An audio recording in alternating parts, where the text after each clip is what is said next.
Welcome to the fourth part of my Orangina build for the Great Guitar Build-Off 2021. We're well into the build and things are starting to shape up. If you're already following the Great Guitar Build-Off, that's great. And if not, come and join me. You can jump to the first part in the link up there or below.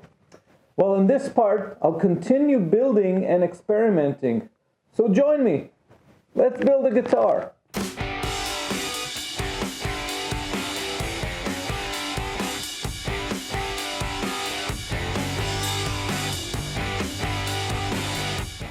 Hi, I'm Yoav and this is the Electric Luthier with the fourth part of my build for the entry of the Great Guitar Build-Off 2021.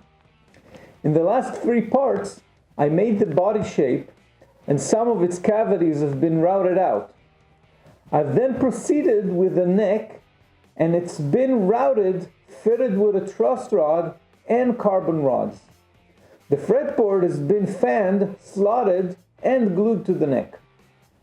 From here, I'm going to start shaping the neck.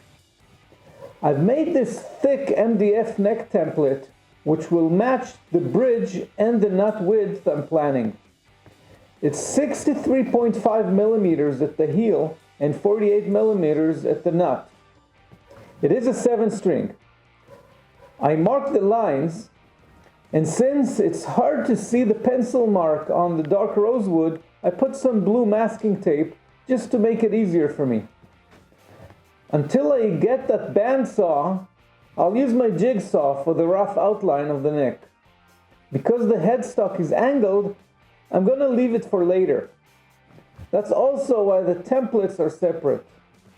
If you're making the tilted headstock from one piece of wood and not with a scarf joint, you can use a single template and shape it in one go. After cutting, I want to attach the template to the neck. I'll be putting masking tape on both of the template back and the fretboard front and then super glue them together. This will hold it for the routing. This is the type of routing I'll always prefer to do on a table. I'll start with a short template copier bit. I want to avoid chipping the poplar as much as I can. And knowing these cheaper bits, I'll try to get the fretboard and a bit more of the thickness of the neck on the first pass and then do the rest. The second part is not as critical for minor chipping as a lot of the material will be carved away anyway. I mark my limits with blue masking tape. It's really easy to go too far and completely ruin the neck. I also double the bearing for better stability on the bit. After switching to the longer bit, I continue with small gentle strokes and don't insist on removing all the material in one pass. Next, I use my 1-inch round over bit. Now with flat necks, this single bit will do about 90% of my neck carving. If you're going for a D-shaped neck or a flattish C, this bit can save a lot of grinding and scraping. Sadly, because of the angled neck, I can only route out part of the neck and will have to do most of the carving the old-fashioned way. But we'll get to that. The part I've been waiting for, though, is to have the heel shaped so I can go back and finish routing the body. I position the neck on the body and template. I check the angle with a straight edge and I work the scale length at both the highest and the lowest string. Now I can make decisions in regards to the positioning of the individual bridge pieces as well as the final position and angle of the pickups. I clearly mark the position and distance of the pickups for the template I've made. I copy the one template to the main body template and also cut out the neck pocket. I use a Forstner drill bit with a stopper to remove the majority of the material from both the pickup cavities and the neck pocket. I then take my trimmer router and start removing the remaining material. With the trimmer router, you have to work much slower and use less force than if you were using a full-size router. I'll check the depth and then do a second slightly deeper round of routing to smooth the bottom of the routed area. I would then do the same for the neck pocket, but check for the depth because it is different than the depth of the pickup cavities. Once my routing is done, I'll also transfer the position I marked for the bridge pieces and the switch. Before I finish the body, I really want to put the dots on my fretboard. I've been considering a few different arrangements for the dots and decided to go with something like this, where the dots until the 12th fret are just above the center line or between the 3rd and 4th string, and the rest are between the 4th and the 5th string. I put a piece of masking tape to make all the drawing and measuring easier, and I use the string space ruler to mark the position of the 3 middle strings at the nut and at the 24th fret. I always double check with my template before marking and drilling these dots. It would be a really embarrassing mistake which can easily be made. I measure and mark the position of each dot and mark them with a spring cowl. I take the masking tape off and drill all the holes. The rest of the work is just putting a drop of super glue and hammering the dots in. It's a very tight fit in this case, but I do go back and put another drop of glue to wick in and fill the gaps around the dots. I also use this stage to fix any tear-outs or little nicks in the fretboard with a bit of dust and super glue. After radiusing and sanding, it should all look fine. I'm not pleased with the way a couple of the dots come out, so I just re-drill them and repeat.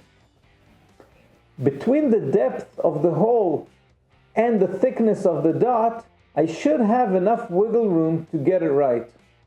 If you have a drill press with an accurate depth stop, you can use that as well. I'll now put the neck aside and get back to the body. The body is almost done. All the routing is finished, and all it needs is some drilling and, of course, plenty of sanding. I need to drill the channels between the pickup cavities and the control cavities. For these holes, I have an extra long drill that enables the drill footer to be far away from the body. I eyeball the angle from the pickup cavity so it'll come out in a place that will be comfortable to work in, not too close to the edge or too close to the switch. A channel to the output jack is also part of the drilling process. And I'll drill the 4 holes for the screws that hold the neck. These have a thick 14mm washer, and I will carefully drill those in the back to match the way they appear on the original Abassi guitar.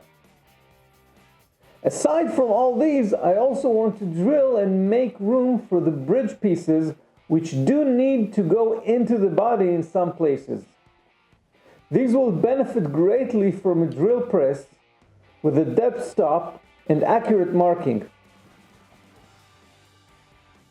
I do a whole lot of drilling, and I'm not going to show a lot of it just because it kind of came out blurry. It's now time for smoothing the body. I'll start with some scraping and rougher sanding with 100 and 180 grit, and work my way up to 400 grit. Since I'm going for a flat color, I want to experiment with a few methods, hoping for super smooth results. This will probably require many layers of various paints. This is also the reason I'm rushing to get the body done to allow for proper drying and curing. One important step in the sanding process is raising the grain.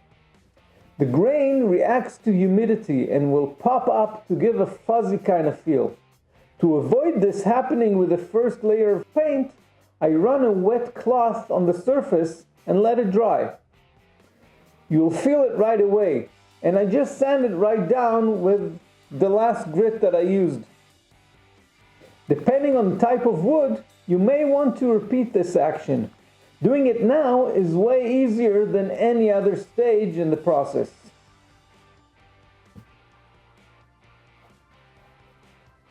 I'll use the orbital sander as much as I can, especially for the flat areas. I use blocks and this great set of rubber pieces which offer good grip and a few different edge shapes and radii for all the little curves.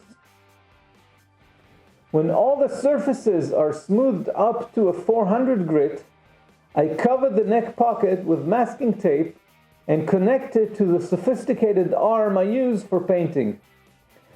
The first coat is a thinner based sanding sealer. I'm planning on applying a thick layer with a brush so it will also act as a grain filler. I know this sealer is easy to sand and gives a great base for whatever will come after. So even though it seems to dry almost instantly, well, there's a bit of a heat wave here, I'm pretty sure it will do the job, at least partly. We'll pick up from here next time with smoothing and painting the body and final shaping of the neck and some fretting. I'll be linking all the tools I've used, as well as related videos and articles in the description below. If you enjoyed this in any way, please let me know by liking and commenting. You're also welcome to a lot more information on guitar building on my website, theelectricluthier.com, and many more videos such as these on my channel. And until next time, go ahead, build a guitar.